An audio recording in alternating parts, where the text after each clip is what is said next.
Hi friends, ఈరోజు నేను ఆంధ్ర స్టైల్లో బెండకాయ మామిడికాయ చేపల పులుసు చేస్తున్నాను. చాలా బాగుంటుంది.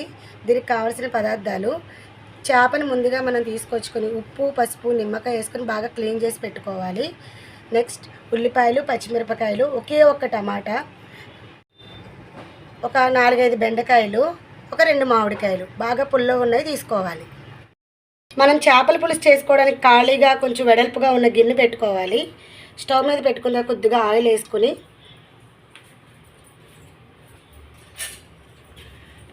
అందులో ఉల్లిపాయ ముక్కలు వేసుకోవాలి. ఫస్ట్గా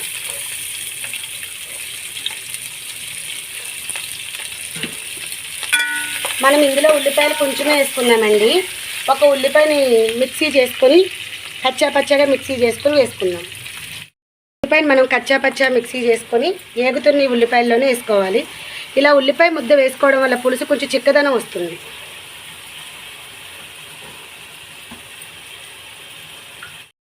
ఉల్లిపాయ ముద్ద ఉల్లిపాయలు ఇలా వేగిన తర్వాత మనం శుభ్రం చేసి పెట్టుకున్న చేప ముక్కల్ని ఒకటిగా వేసి, ముందుగా ఉప్పు కారం పట్టించలేదండి.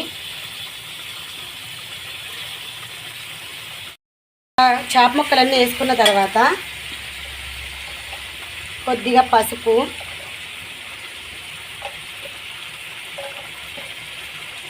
కొద్దిగా కారం, అంటే కారం మనం తినేంత, టేస్ట్కి సరిపడా సాల్ట్ వేసుకొని మొదట్లోనే చేప ముక్కలు కొంచెం పచ్చిగానే ఉన్నాయి కాబట్టి గరిటతో కలిపినా ఏం కాదు. బాగా కలుపుకొని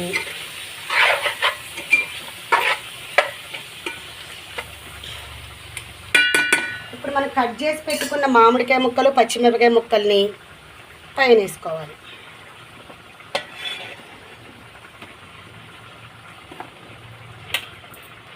బెండకాయ ముక్కలు కూడా వేసుకోవాలి. అన్నీ వేసుకొని స్టవ్లో సిమ్లో పెట్టుకొని ఒక 10 నిమిషాలు అట్లనే మగ్గనివ్వాలి. ఇప్పుడు చేపల్లో మనం గరిటె పెట్టకూడదండి. పెట్టకుండా ఒక గుడ్డ ముక్క తీసుకొని గిన్నెని ఇట్లా మనం కుదుపుకొని పెట్టుకోవాలి.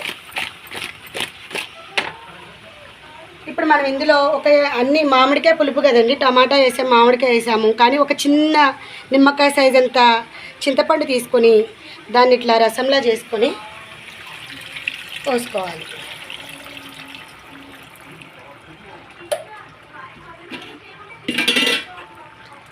ఎంతో చింతపండు పట్టదండి, ఒక నిమ్మకాయ సైజ్ అంత చింతపండుని రసంలా తీసుకొని పోసుకుంటే ఈ పులుపు ఆ పులుపు రెండు బ్యాలెన్స్ అవుతాయి.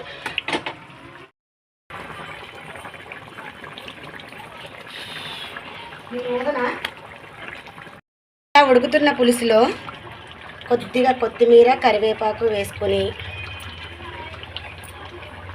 ఒక్కసారి మనం మొత్తం పులుసుని ఇట్లా కలయి పెట్టుకోవాలి. చేపల పులుసు కోసం ఇంట్లో తయారు చేసుకున్న గరం మసాలా అండి. ఇందులో చేపల పులుసుకి పెద్దగా మసాలాలు ఏమీ అవసరపడవు. 1 టీ స్పూన్ మెంతులు, 1 టీ స్పూన్ జీలకర్ర, ఒక 2 టీ స్పూన్ ధనియాలు, ఒక చెక్క లవంగం సరిపోతుంది. దాని ద్వారా తయారు చేసుకున్న మసాలా ఇప్పుడు ఇందులో వేసుకోవాలి. వేసుకుని ఒక 2 నిమిషాలు మూత పెట్టుకోవాలి. చూసారు కదండి, మన చేపల పులుసు రెడీ అయిపోయింది. నూనె అంతా ఇట్లా పైకి తేలుకున్న తర్వాత స్టవ్ బంద్ చేసుకుని మూత పెట్టుకొని కాసేపు చల్లారిచ్చిన తర్వాత తినాలండి. అప్పుడే దాని టేస్ట్ తెలుస్తుంది. బెండకాయ మామిడికాయ చేపల పులుసు రెడీ అయ్యిందండి. ఈ వీడియో కనుక మీకు నచ్చినట్టయితే లైక్, షేర్, సబ్స్క్రైబ్ చేసుకోండి.